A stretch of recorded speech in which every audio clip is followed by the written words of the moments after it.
Do you know anybody who's equaled or bettered the Quran and the general consensus is that the challenge has been met? I mean, look, You speak Arabic, right? a little bit. In Lebanon, they speak Arabic, right? Yeah. We have a local dialect. If the inimitability challenge of the Quran had been met by Arab speakers and they published a work, and in fact Allah says, produce just one chapter like it, that's 3 verses. There are already. Okay, so where can I find these works? Gospels. And who agrees unanimously, Christian and non-Christian academics, that the challenge has been met? I mean, that's challenge you're placing, but there is, like the Quran, and in my opinion, the Gospels yield greater fruit. No. The inimitability challenge is a very specific challenge. Yeah, and of language. Okay, I produced another one, the Bible. Yeah. The Gospels. But what I'm saying to you is Allah says, and bring your witnesses, i.e. non-Muslim and Muslim, come together, come to an agreement that yes, this challenge has been met. I mean, I believe that the Gospels met the challenge, and I don't agree with the perception of the challenge. What is there's lots of you guys trying to verify the conversation. But when you started, what you said was that something didn't feel right to you. That this was earthly, and therefore that didn't feel right to me. Then you said that you can't use your disposition because your disposition is flawed. True. Yeah. So that means whether something feels right to you or not is irrelevant. Well, the reality like is not. The reality is not determined by your feelings. Like you said, we ought to defer to the Creator and also those around Him. So you're jumping ahead. Well, no, you defer to the Creator, and that's what I did. No. So you've jumped. So we're starting from the foundation and we're building up the argument. I want you to, on every stage, give your position. So, you understand? My criteria, so I'll tell you. Yeah. So there's what the person says and the signs that accompany the person. And it's not just that, but also the manner in which the person lived. All those things come at the same time. You have the manner in which they lived, what they said, and the signs that accompany them. Those are my criteria. So give me those criteria again. The signs that accompany the person, the manner in which they lived, and what they had to say. Okay. And where did you get this criteria from? This one is my own. Yes. But you can't trust your personal disposition. You said. I know, but we have to make educated guesses at one point, right? That's what faith is. This is a difference between the Christian and the Muslim.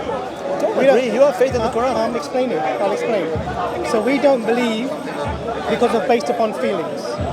So I'll give you the basic assumption. So reality is not determined by your personal disposition.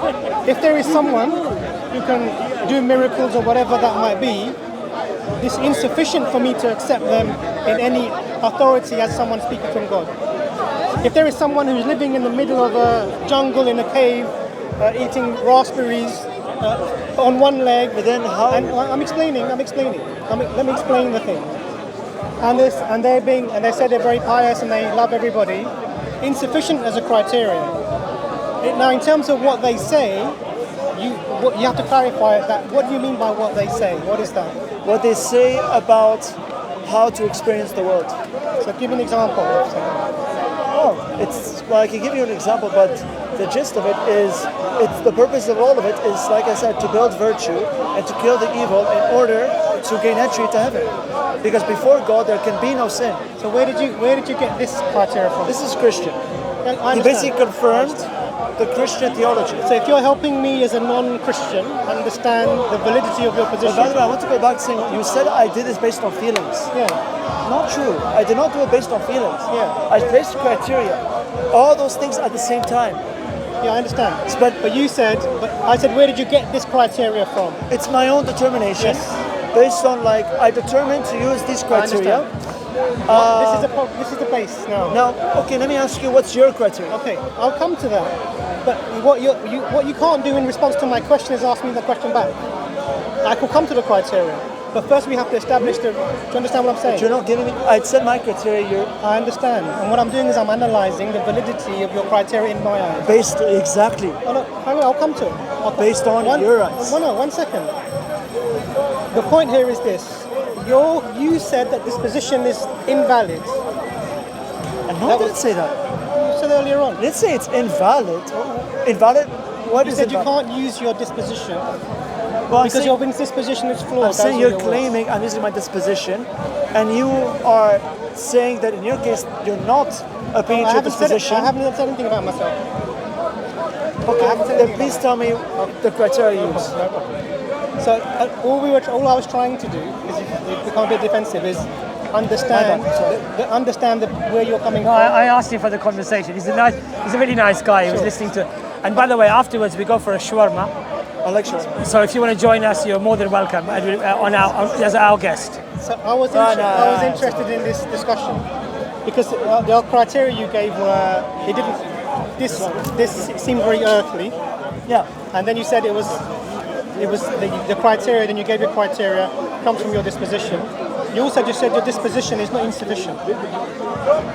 And then so what you seem to be deferring to is anybody who is what you would consider to be doing things that are good, saying things that are good, and what was the other aspect of it? Doing some sort of miraculous type of events around them. So yeah. Well, at the end, these are signs to support what the person has to say. By the way, we didn't start the conversation properly. What's your name? Kareem. Abbas. Nice to meet you, Abbas. Imran. Good to meet you. Likewise. So the problem with having signs and wonders is that there are many false people who can do signs and wonders. I agree with that. So signs and I'm just hashing out the criteria. So for us, signs and wonders is not one of them. Well, we have the tradition to tell us,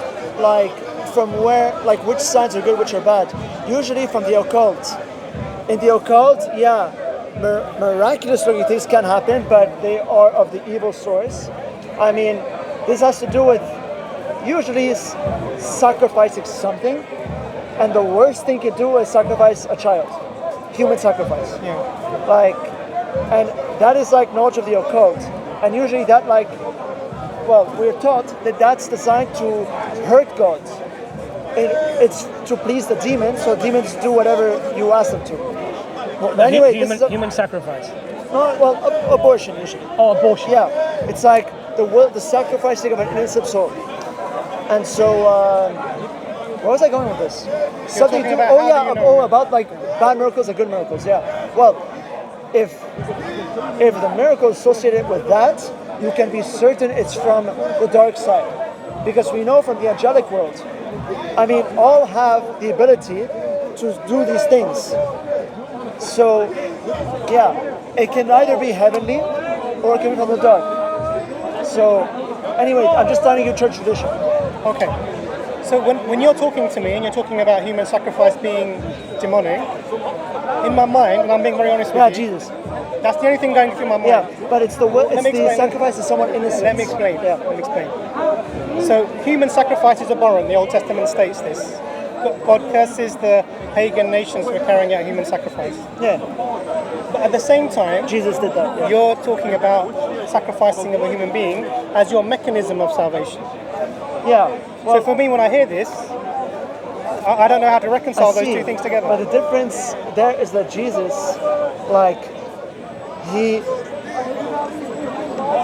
did it of his own accord, though, in himself, highlighting humility, love, and all the virtues you can imagine. What do you mean of his own accord? Basically, we know he performed miracles. He could have not been crucified, but did he ask to not be crucified? No, he didn't. I know what you're going to refer to. That part where it's if you could just the cup pass. Yeah, it's all other times. He knew that the Son of Man was going to be delivered up. He knew that the whole time. But that Psalm 22, it's not as I will, but as you will. It's one of the prayers. Psalm 22, it's another psalm. So if he says everything is possible with you, he's talking to the Father, and if it's possible, remove this cup from me. Yeah? So there's two statements there. So first of all, everything is possible. My will. And then, if it's possible, remove this from me. But not as I will, as you will. So there's a clear statement there that what he wants and what the Father wants are not the same. I mean, it is a mystery. I get what you mean, but we also have, we have both. We see the aspects of his humanity and his divinity all across.